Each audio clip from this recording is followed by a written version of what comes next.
The fluorescent light above the nurse's station blinked twice, then steadied like it was watching. My sister reached for the clipboard slowly, too slowly. Her fingers didn't tremble. Her nails were painted this pale, almost clinical pink, and her wedding ring caught the light just enough to make it all feel rehearsed. She glanced at me, just once, then she signed my mother's name. It wasn't her name, not legally, not emotionally, not ever, but the ink curled across the line like it had been waiting there all morning, and for half a second, even the heart monitor in the room behind us skipped a beat. The nurse didn't say anything. Her pen froze midair. I don't think she even blinked. My name is Claire. I'm 42 years old and I live just outside Chattanooga, Tennessee, and this is how I turned my sister's signature into a reckoning she never saw coming. Before we continue, please subscribe to the channel and let us know where you're listening from in the comments. Hospitals have a way of making everything raw. Gowns, wires, the smell of boiled coffee that clings to your clothes no matter how many times you wash them. Mom had been at East Ridge Medical Center for almost 3 weeks. 2 surgeries, a drain line, nights where the oxygen machine sounded like someone breathing very slowly. For those 3 weeks, Lauren showed up twice. Once with store-bought soup, once with a folder she kept pressed to her chest like a secret. She always liked the paperwork. Taxes, power of attorney drafts, the responsible one when people were watching. But she hadn't sat through the nights. She hadn't changed the pillowcase. She hadn't noticed the heating pad tucked to Mom's side because the cold made her feel abandoned. So when the discharge nurse called our names, something inside me already felt sideways. "Mrs. Redford's discharge packet?" the nurse asked, flipping through forms. Lauren smiled, like it was a job interview. She stepped forward and said, "Yes, I've got it," with that practiced certainty. She signed. My mother's name. The exact swoop in the R, the little loop in the D, I'd seen that flourish on birthday cards. It looked practiced. This wasn't a card. This was a legal medical discharge. The nurse asked, "Do you have power of attorney on file?" Lauren said, "It should have been submitted. It's in the estate binder." Estate. The word landed like a stone. Mom wasn't fully awake yet. Still fuzzy from anesthesia, still murmuring about church bake sales and names from decades ago. Lauren kept saying estate as if the word alone would make it true. "I think we need a moment," I said. Natalie, LPN, whose badge I'd read when I first arrived, glanced between us. Lauren tried to smile. "I've got this," she said. The same line she used at family dinners when she passed off supermarket casserole as homemade. Natalie left the clipboard on the counter and stepped back. Lauren's voice dropped. "What are you doing?" "You know that's not your name," I said. She rolled her eyes and rifled through her purse like I was a minor annoyance. My fingers found my phone. Camera muted. Flash off. Click. One photo. The signature. The clock above the desk. Natalie's pen still in the air. Forgery on medical records isn't just unethical, it's criminal. Lauren brushed past me toward Mom's room. I kept quiet, but my thumb hovered over that photo. I knew who I'd call when I got home. Mr. Hensley, our mother's estate attorney, because she'd stolen Mom's name, and I planned to take her apart, signature by signature. After Lauren left, the nurse station felt colder. The fluorescent hum shrank. The waiting room chairs looked like props. I pretended to read a magazine while I waited for my mouth to stop tasting like metal. Mom's room smelled of saline and lemon air freshener. Her eyes fluttered. She mumbled about lilies and a sermon. I answered in short sentences so she could hold on to the thread. Lauren folded into the chair across from Mom as if she'd been there all along. Shoulders squared, hands neatly in her lap, grief perfectly arranged. That night at Mom's kitchen table, Lauren produced the estate binder like a prop from a play, plastic sleeves, neat dividers, a crown of paper. "You should take power of attorney," she told Mom. "It'll be simpler if one person handles the bills." Mom nodded. "If you think that's best." I kept quiet then. Fatigue kept my mouth shut. Also the small, practical thought that there might be reasons to avoid a fight while Mom was fragile. When I was alone later, I looked at the photograph again. The signature had a practice uptick. It had the same tiny flourish Lauren used in cards. It felt like someone stepping into another person's skin. I called Mr. Hensley from the car. He answered with the calm precision of someone used to sorting out people's last chapters. "Claire," he said, "what's happened?" I told him about the photograph, about the discharge form, about Lauren's estate binder. He said to gather documents, timestamp everything, and not to confront anyone until we had proof. Bring me copies, he said. We'll compare signatures. I brewed coffee at dawn the next day and began matching handwriting, Mom's loops and the way she dotted I's with tiny circles, Lauren's shorter ascenders, and practiced upticks. I made labeled copies, notes, a small, scrupulous shrine to evidence. When I slid the discharge form across the kitchen table and asked Lauren, "Did you sign this?" she acted bored. "The forms are confusing," she said. "I must have signed where needed." "You signed my mother's name," I said. "She said she'd handled Mom's paperwork for years. Don't make this into something it's not," she warned. Later, Mr. Hensley called to say he'd requested hospital records and would send someone to compare the signatures. He warned me to be careful, accused without proof and family fragments. I felt the pinprick of that word, but I had timestamps, witness statements, the nurse's photo. I made a log, dates, times, actions. It became a drumbeat, methodical, deliberate. Between calls and meetings, I kept the ordinary rituals. I washed Mom's blue mug every morning. I watered the plant by the window. Those small tasks anchored me. Lauren cornered me once in the grocery produce aisle. "You're making things difficult," she said too loudly. Shoppers glanced. I said, "I'm protecting Mom." The exchange felt smaller than the nights I'd kept vigil, but it showed how differently we framed love. The hospital records team and Mr. Hensley moved slowly, as they always do. Forms were requested, statements collected. The photograph from the nurse's station stayed in a sleeve on top of the stack, a single clear moment where a practice performance had been interrupted. I didn't want spectacle. I wanted the records corrected, an acknowledgement, a real accounting. Mostly, I wanted Mom to keep her name. That felt like the simplest, truest thing to ask for. Over the next week, my days folded into a rhythm. I visited the hospital records office and signed forms that smelled faintly of toner and disinfectant. They printed logs with timestamps. The hospital copy looked official, the same curl in the R. Small details mattered, who handled the packet when it left the counter. Natalie, the LPN, agreed to meet me at a diner. She arrived in scrubs, eyes cautious. "Her pen stopped," she said. "I didn't want to make things worse." She promised a written statement. Her words felt like air moving through a closed room. Mr. Hensley arranged for a handwriting expert. She studied the signatures like someone reading a face. "It's imitation," she said. "There are micro variations, traces of copying a memory." Hearing it named felt like a small exhale. We scheduled a family meeting. Dad's old clock kept time with a loud tick. Lauren laughed at first. "Claire, you're making a federal case out of a signature." I set the copies on the table.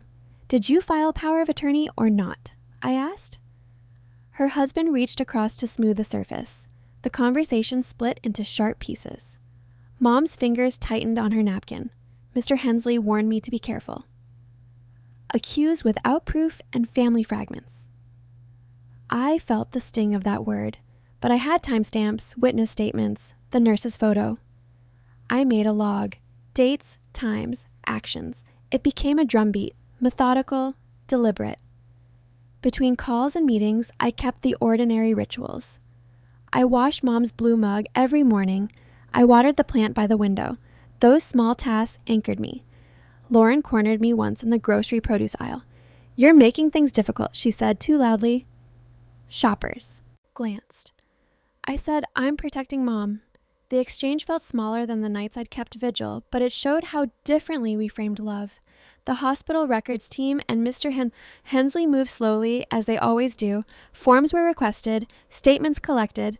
The photograph from the nurse's station stayed in a sleeve on top of the stack, a single clear moment where a practice performance had been interrupted. I didn't want spectacle.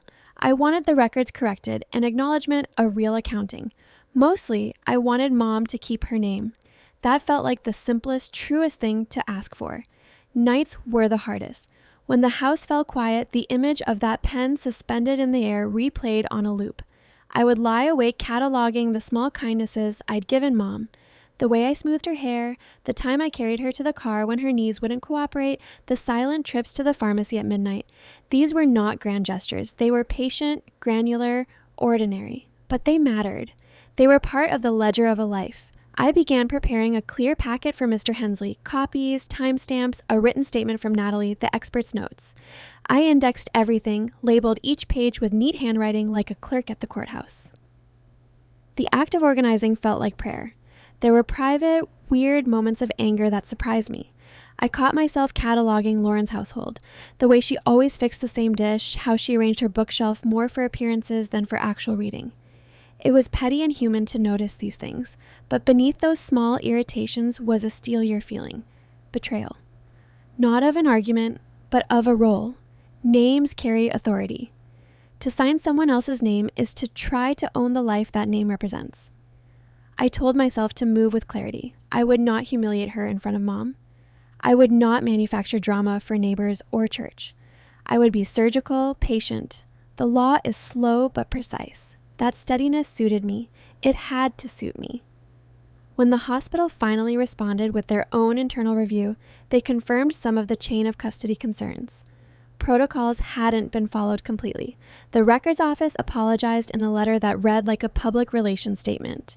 It was not an admission of wrongdoing, but it was a crack in the armor. I felt the case narrowing from broad dissatisfaction into something formal. The photograph, the expert's report, Natalie's statement, the hospital logs, together they formed a thin but real tapestry of proof. On a late Saturday, I brought Mom a slice of lemon cake from her favorite bakery. We sat on the screen porch and watched the late sun angle across the yard. She sang a fragment of a hymn and then drifted into a nap with her hand resting on mine. Her fingers were small and warm, a reminder of why I had started all this.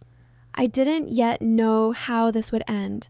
I only knew that each piece of paper placed in Mr. Hensley's hands was, in its way, a protection of a life. It wasn't vengeance. It was care given the shape of procedure. And the photograph sat on top of the stack, a small, decisive record of the moment when a signature pretended to belong to someone else.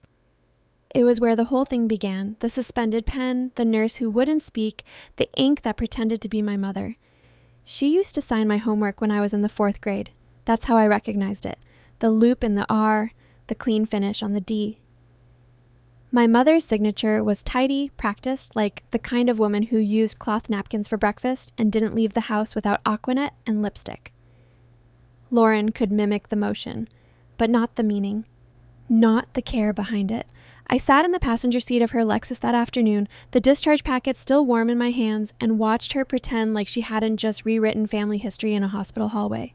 She had the radio on low. Some local country station out of Dalton crackled through the speakers. Her nails tapped the steering wheel during a light near the Walmart off Ringgold Road. "You're awful quiet," she said. I didn't look at her, just held the papers like they were made of glass. "I called Mr. Hensley this morning," I said. Her hand stopped tapping. "You what?" "I left a voicemail, letting him know Mom's been discharged. There's a discrepancy in the file." Her head snapped toward me. "A discrepancy?" I folded the top page enough to see the signature again. My mother's name, written in Lauren's pen. "You didn't have authorization, Lauren. You know that."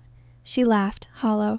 "I've handled Mom's bills for years. You think it matters who signs when she's on Medicare and the house paid off? That's not how legal documents work. You're being dramatic." By the time we got home, Mom's house, just outside East Brainerd, I was done talking. I let her carry the bags inside and call out for Mom like nothing had happened. I even let her make a pot of weak coffee while the air conditioning wheezed and lemon polish smelled at the edges. Later that night, I crept into the back room, the one with the locked drawer where Mom kept records, and found exactly what I needed. 3 manila folders: medical, estate, insurance. Her real signature was on every page, notarized, dated, cross-referenced from 2 years ago, after her fall in the grocery lot when I finally persuaded her to see a lawyer. Lauren had no idea. Mom hadn't trusted her. I laid the papers on the old sewing table, real signature beside the fake. One written from memory, the other from muscle. Performance versus presence. I took photos. Every page. Even the embossed notary stamp on the power of attorney that listed me, only me, as medical proxy. My phone buzzed at 11:32 p.m. A text from Lauren. "You need to stop acting like this is some kind of courtroom." I didn't respond. I scanned the documents into a secure folder I called Proof, Redford Estate. By morning, Mr. Hensley returned my call. His voice was careful. Claire, if your sister signed your mother's name without authority, we're not just talking family disagreement. This can affect insurance, post-op care, even the estate's validity, he said. Hearing it out loud felt like stepping into cold water. I have the photos, I said. Good. Don't let her know what you've done. Let her think she's in control. So I did. For 2 days, I let her carry on, fluffing pillows, bringing lukewarm soup, talking about mom's next steps in front of home health nurses. But I watched, I listened, and I waited. People who fake power can't stop proving they have it.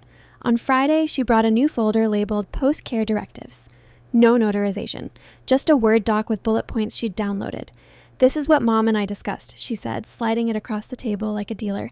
I'll manage pharmacy pickups. You handle groceries. Why are you in charge of prescriptions? I asked. Because I know how to talk to people, Claire, she answered. Her smile didn't reach her eyes. Do you have that in writing?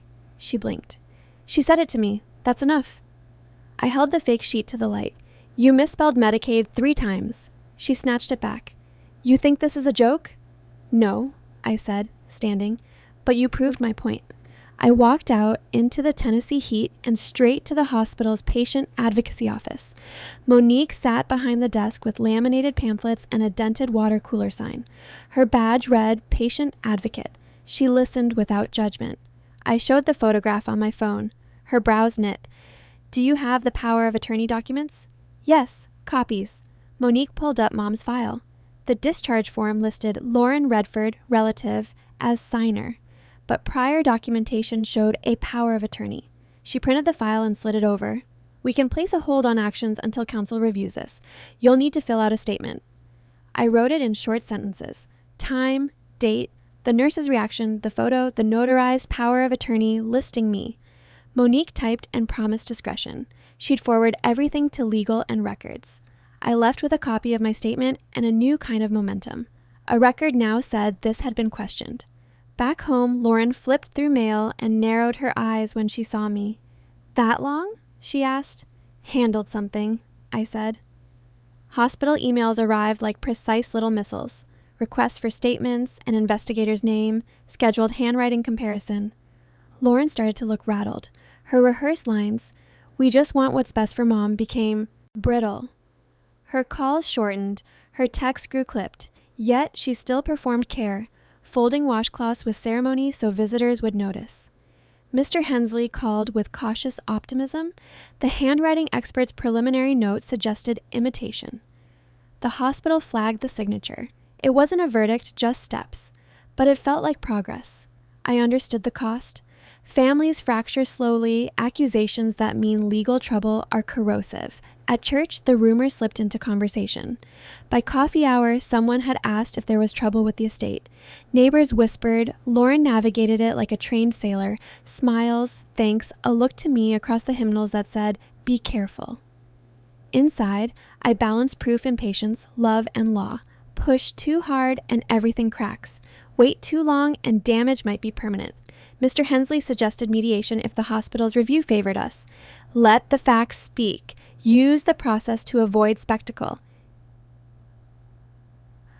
he said. I kept building an evidence binder. The Monique email, the investigator's note, the expert's observations. A timeline. Dates, times, actions. The binder looked like a small brief. Then the investigator called. "We need to interview Lauren formally," he said. "Be available. Keep interactions minimal. We can place temporary holds on authorizations," he added. That was enough. The house was a nest of paper and quiet alarms. Mom's days were rhythm. I fed her at noon, sat while she napped. Lauren hovered, helpful, performative. At night, I cataloged the difference between who we are and who we pretend to be. Signatures are more than strokes. They're small biographies. Someone can mimic motion, but not the life that made it. When the hospital set a formal interview date, the air felt like glass. Relief edged with dread. This was where decisions could solidify. On the morning of the interview, I folded Mom's clothes. Lauren sat at the table, coffee gone cold, not meeting my eyes. The investigator arrived on time, notebook in hand. We walked through the same automatic doors that had seemed ordinary weeks before. Nothing felt ordinary now. In the interview room, I set the folder on the table and watched Lauren as if she were on stage. She kept her hands folded, voice measured. She told a story of being there, of filling out routine forms, of meaning well. The investigator asked simple questions. Did you sign the discharge form? Lauren paused. Her fingers tapped like a metronome. I believed I had authority to do what was necessary, she said. I meant what's best for Mom. You weren't listed as power of attorney in the records we have, the investigator said. Can you explain how you understood that authority? We discussed things, Lauren offered. Memory and emotion, not documentation. The investigator collected statements. She said the hospital would recommend corrective measures if evidence supported it. That night, the sky was pewter, rain on the way. Back home, Lauren kept normalcy like an actor. She set a plate for Mom with exactness and smiled at neighbors. But her hands trembled when she poured tea. I kept the evidence binder on the counter like a watchful animal. I read it to steady myself. Each page felt like an act of care and a line drawn. Names matter. Paper matters. A life deserves its own script. This wasn't about punishment. Not exactly. It was about repair. Returning authorship of Mom's decisions to the person who had always held them. Making sure someone couldn't step in and rewrite that story with a practiced hand. There were small, public moments that stung. In the grocery aisle, she cornered me between apples. You're making this difficult, she said. I answered, I'm protecting Mom. It was minor in everything. An ordinary fight sharpened by what lay beneath. Late one night, I woke from a dream where Mom folded napkins at the kitchen table. The sewing table lamp was still warm. The binder lay like a small altar. I ran my finger along its edge as if paper could anchor the moment. Mr. Hensley called with steady words. We move through process. That steadiness helped. The investigators' requests arrived. Dates, clarification, a suggested timeline. Each email was a small, precise step forward. Mom grew quieter. On the porch swing, she hummed hymns and watched the light on the lace of her sleeve. Those small moments made everything worth it. The house carried on. The azaleas bloomed. The binder sat on the counter like a promise. Names matter. Paper matters. A life deserves its own script. I had the photograph, the notarized power of attorney, Monique's statement, the expert's notes, and Mr. Hensley's counsel. Together, they were quiet but firm. It felt strange to wield paper like a shield. But some protections are quiet. They are signatures and the stubborn insistence that a life be recognized by its own mark. The waiting room outside patient advocacy smelled like sanitizer and rubber-soled shoes. I sat under a frame print of Lookout Mountain in the fall. Tennessee leaves bleeding red and gold behind glass, and listened to a vending machine hum in the corner like a nervous heartbeat. The paperwork in my bag felt heavier than it should have. A laminated sign on the wall read, Respect, Records, Resolution. 3 words that sounded more like courtroom commandments than hospital policy. When they finally called my name, I followed a woman in navy scrubs through a hallway that smelled faintly of bleach and microwave soup. Her badge said Erica, Compliance Coordinator. She had a soft southern accent, eyes ringed with the kind of tiredness that only comes from dealing with people's messes for a living. The kind of person who sees both sides of everything but still believes in doing the right thing. What can I help you with today? She asked, voice calm, professional. Handed her the printed discharge sheet first, the one with Lauren's forged signature. Then I slid over the notarized power of attorney, my name printed in clean legal font at the bottom. And finally, I unlocked my phone, swiped to the photo I'd taken at the nurse's station. Natalie's pen froze in midair, the clock in the background the second the forgery happened. Erica didn't react right away. She read everything in silence, the faint buzz of her computer fan filling the pause. Then she leaned back in her chair and looked up at me, eyes steady. Did your sister present any documentation to staff at the time of discharge? No. And your mother, Mrs. Redford, was she alert and oriented when the form was signed? She was in recovery, groggy, not coherent enough to authorize anything. Erica nodded slowly, folding her hands. This is serious, Ms. Redford. I know. We'll have to initiate an internal review. I'll flag this with risk management and our legal team. Can you confirm if the signature was used to bill insurance? She turned back to her computer. The clacking of her keyboard echoed through the small room. Then she squinted at the monitor, scrolling. Yes, she said finally. It triggered a Medicare submission on file. The date matches the discharge. My stomach flipped. Lauren hadn't just scribbled a name. She'd activated a billing cycle, a digital fingerprint now tied to federal insurance. And if Medicare gets flagged with this? I asked. They'll open a separate investigation, Erica said softly. It could impact your mother's benefits, possibly legal consequences depending on the intent. I stayed quiet, let the silence stretch long enough to feel heavy between us. Erica sighed. Do you have a case number yet? With your attorney? Not yet. He's preparing to file. Then I'd advise keeping everything documented. Emails, texts, voicemails, anything your sister sends about your mother's care or finances. Save it all. I already started a folder. That earned the smallest smile. Smart. Before I left, she printed a copy of the billing history. It showed the date, the Medicare submission code, and a digital signature tag. L. Redford 221, Lauren's email handle. Proof that the system recognized her as the author. I thanked Erica, walked past the vending machine again, and stepped into the humid Chattanooga afternoon, my reflection caught in the glass door. I didn't feel triumphant, just charged, like holding a match inches from the fuse. That night, sleep wouldn't come. The house was too still, the air too thick. The hum of the refrigerator became a metronome for anger. Not fear, not grief. Anger. Because betrayal in daylight looks one way, but betrayal on paper, legal, deliberate, is colder.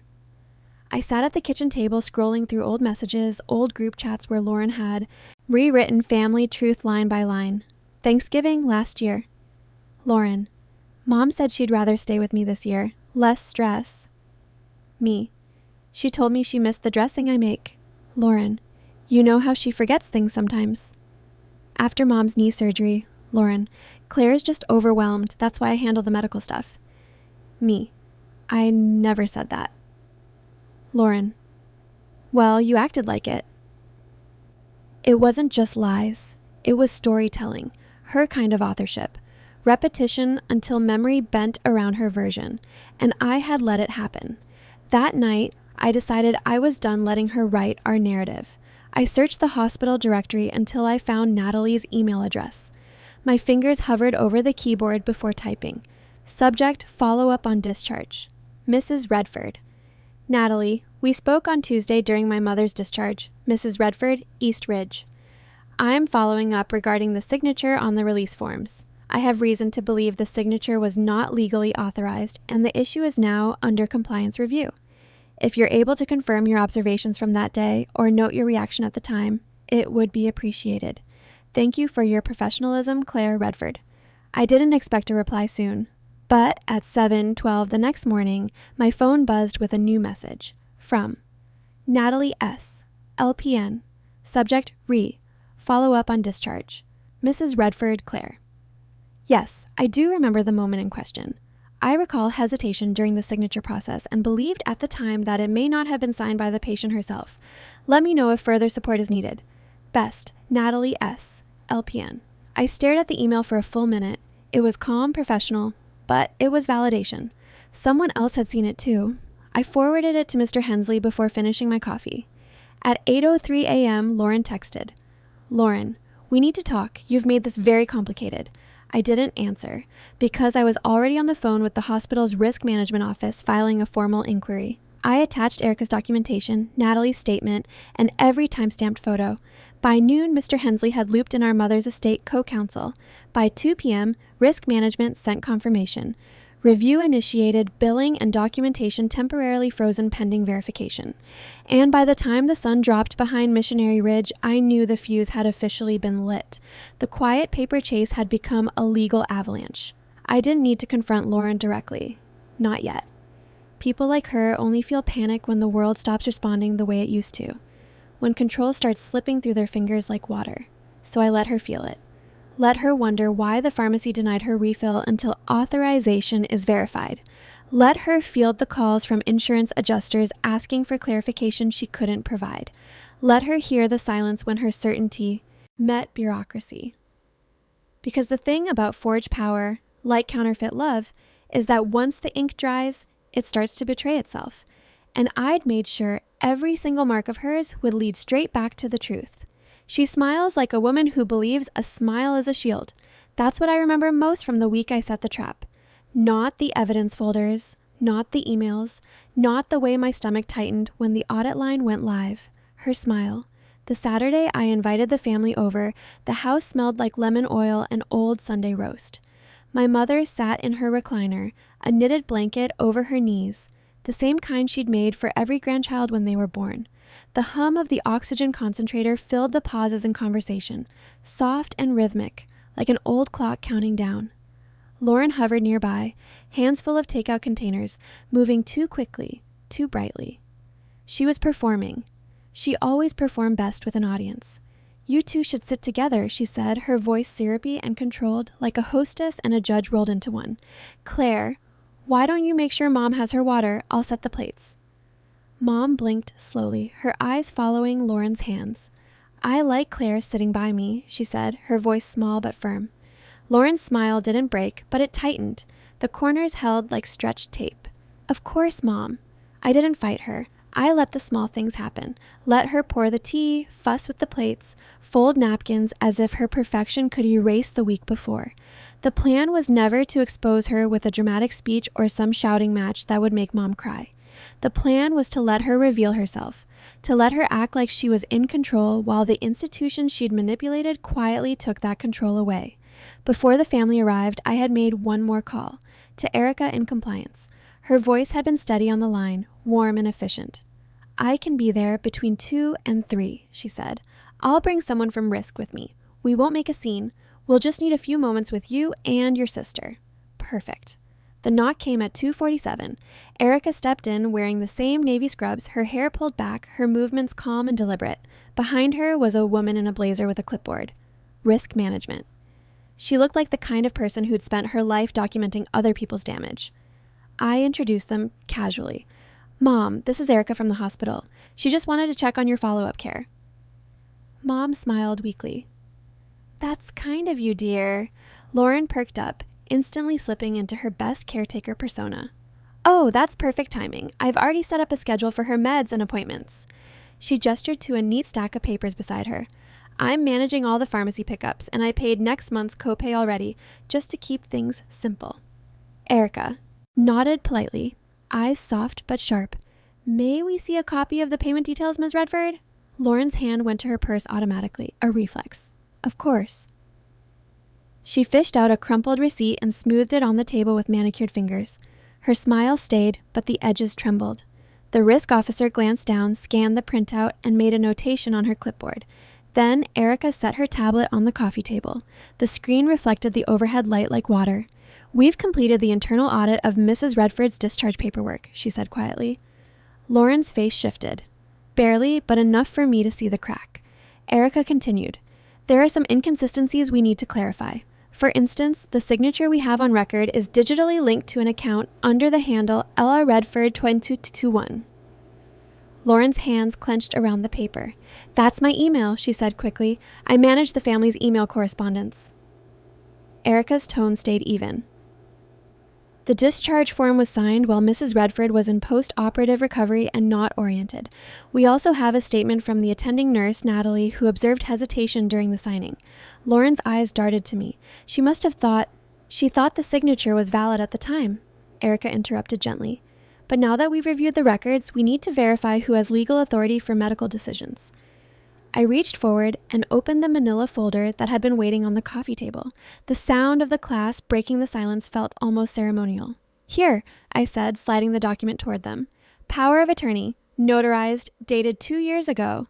The embossed county seal shimmered faintly in the lamplight. Lauren stared at it, her lips parting. You forged this, she blurted out. I didn't forge anything, I said. My tone was even.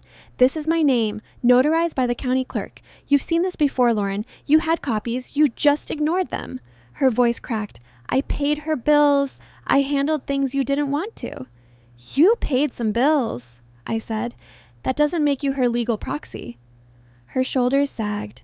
Then she tried to straighten, recovering the posture of control. I was doing what was best. You were buried in work. Someone had to make decisions. Mom's fingers trembled on her lap. I told you, Lauren, she whispered. I told you I trusted you to help, but not to take over. Her words were soft but sharp enough to pierce through the air. Lauren blinked fast, swallowing whatever defense she'd prepared. Erica's gaze never wavered. "We aren't here to punish anyone," she said. "We're here to clarify the record. The hospital will freeze billing until Medicare and the estate council confirm authorization. We'll also need to review any payments made from Mrs. Redford's accounts." I felt a quiet, private satisfaction ripple through me. Freeze the billing. That was it. The first domino. Lauren's eyes flicked toward me, then back to Erica. "Is that really necessary?" "It's standard procedure," Erica replied. "We'll keep you informed." When they left, the house fell back into a kind of suspended quiet. The scent of lemon oil lingered in the air, mixed with something brittle. Anxiety, maybe. Mom dozed in her chair, the oxygen machine sighing softly beside her. I watched her chest rise and fall, steady and small. Upstairs, I could hear Lauren pacing, the sound of heels against hardwood, an uneven rhythm that betrayed panic. I called Mr. Hensley. "Now," I said simply when he answered. By midnight, the gears had begun turning. The bank's fraud department was already in touch with Risk's referral team. Patterns of withdrawals and check deposits flagged for review. Medicare placed a hold on reimbursement pending signature verification. The system was awake now, slow but relentless. My phone buzzed the next morning. "Lauren, Claire, what did you do?" Then another. "Lauren, why are you doing this?" Then a third. "Lauren, Mom didn't want you to ruin Christmas. I let them pile up like fallen leaves." By evening, her tone shifted. "Lauren, Claire, I'm sorry. I just wanted to help." That was her tell, the pivot from command to apology, the moment where power became pleading, and that was her confession. Not legal, but moral, because she hadn't forged Mom's name for necessity. She'd done it for ownership. She wanted the authority that comes with being seen as the savior. She wanted to be the one people called first. But the thing about institutions is that once they're set in motion, they don't care about charm. They care about records. 2 days later, a formal notice arrived. Risk and Medicare had opened a case. They requested statements from hospital staff, records of all account activity, and copies of every check Lauren had handled. Natalie's official testimony was included, confirming that the signature on the discharge form had looked inconsistent with prior patient documents. The system had spoken, and it was thorough. The bank froze the checking account pending verification. Mr. Hensley issued a cease and desist letter to Lauren regarding any financial activity. The estate executor was looped in.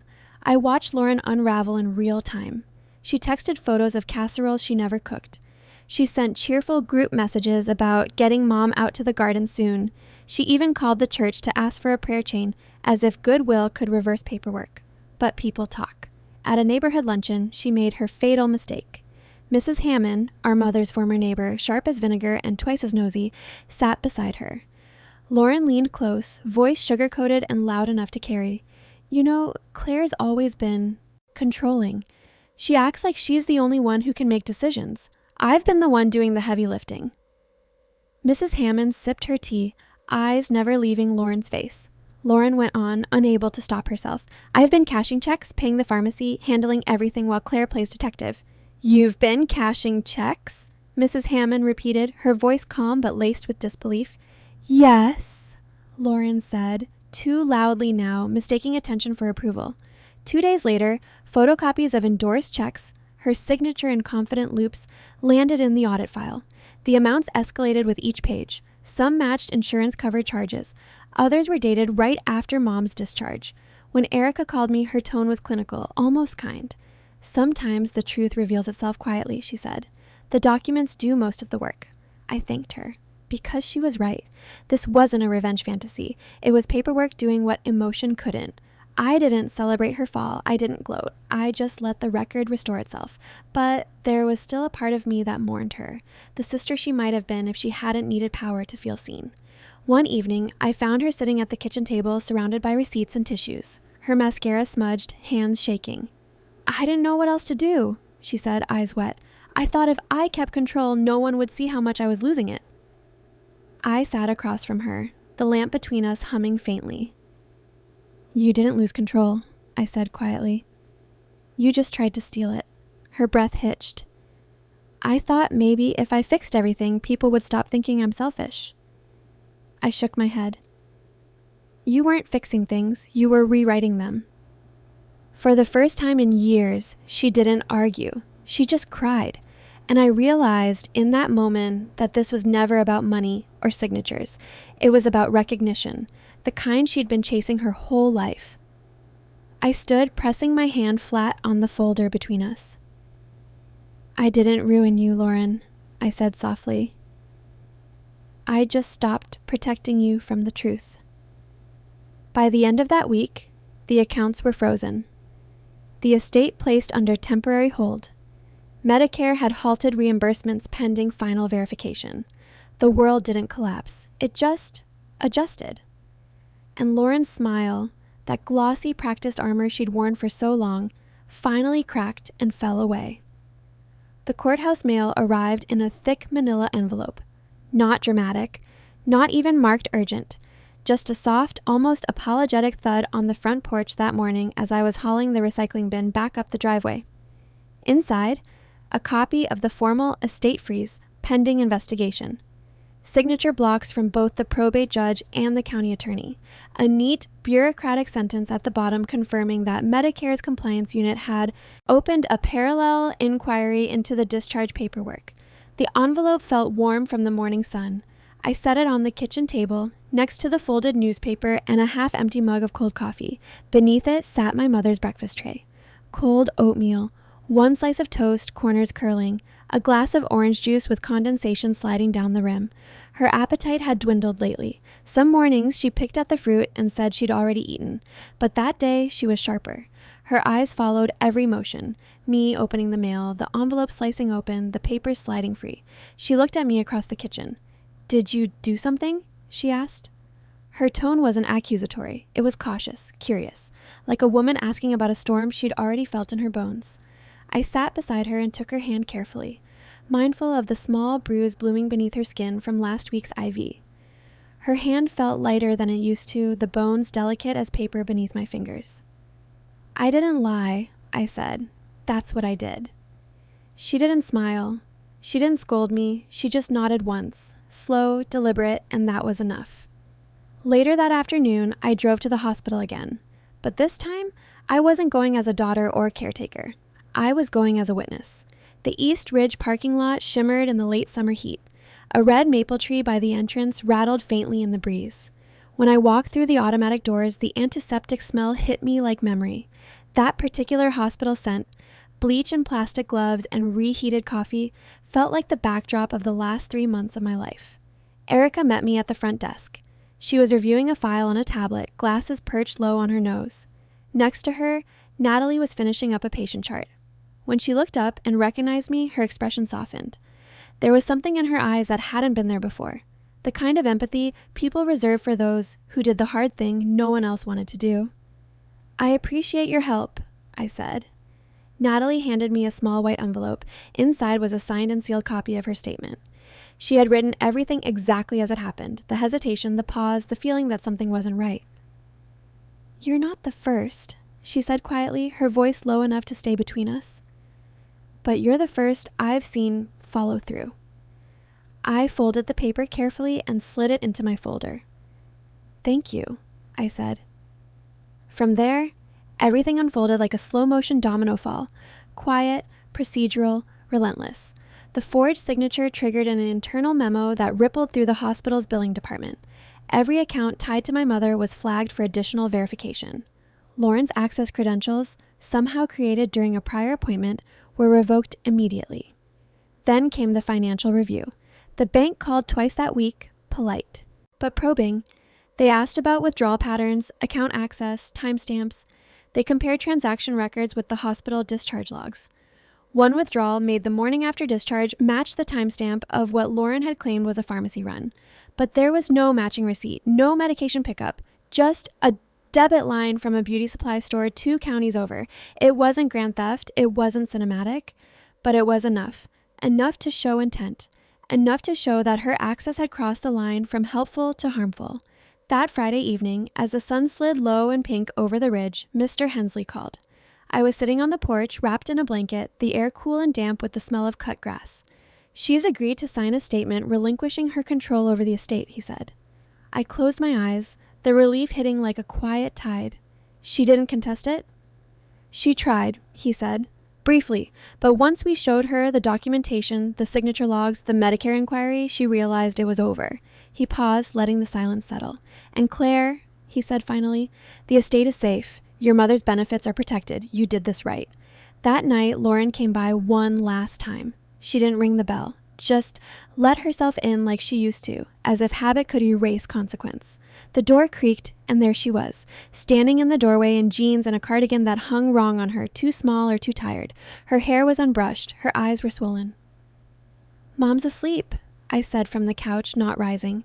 She hovered near the entryway, the lamplight catching the shimmer of her mascara smudges. "I didn't mean to mess everything up," she said. I studied her face, not to judge, but to remember. "I believe you didn't mean to," I said, "but you did." She nodded slowly, her shoulders collapsing inward. "I thought I could just smooth it over, handle things." "You handled them into a legal complaint, Lauren." My voice stayed level. "You forged a name. You submitted it to Medicare. You accessed accounts that weren't yours. Do you understand what that means?" Her lip trembled. "I do now." She sank into a chair across from me, moving like her bones had turned to glass. "I lost sight of what was mine to carry," she said. Her voice cracked on the word mine. "I just wanted to feel important again. I wanted to be the one Mom leaned on." I took a breath. "She did lean on you, once, but then she needed something else." Lauren wiped her nose with the back of her hand. The motion was clumsy, unguarded, like she'd forgotten how to pretend. "Everyone always says I have control issues," she whispered. "Maybe they're right." "Control isn't care," I said. "You controlled a lot, you organized, you delegated, but when Mom needed someone to stay, to warm her feet, to read her mail, you weren't there." She didn't answer. The clock ticked on the mantel. The refrigerator hummed in the next room. After a moment, I stood and walked to the door. "Claire," she started, voice breaking. I held it open. She walked past me slowly, shoulders curled inward, the cool night air pressing in from outside. On the porch, she stopped. "You're going to tell people I stole from her, aren't you?" she asked. "No," I said. "The audit will." The door shut softly behind her. I didn't watch her drive away. I just listened.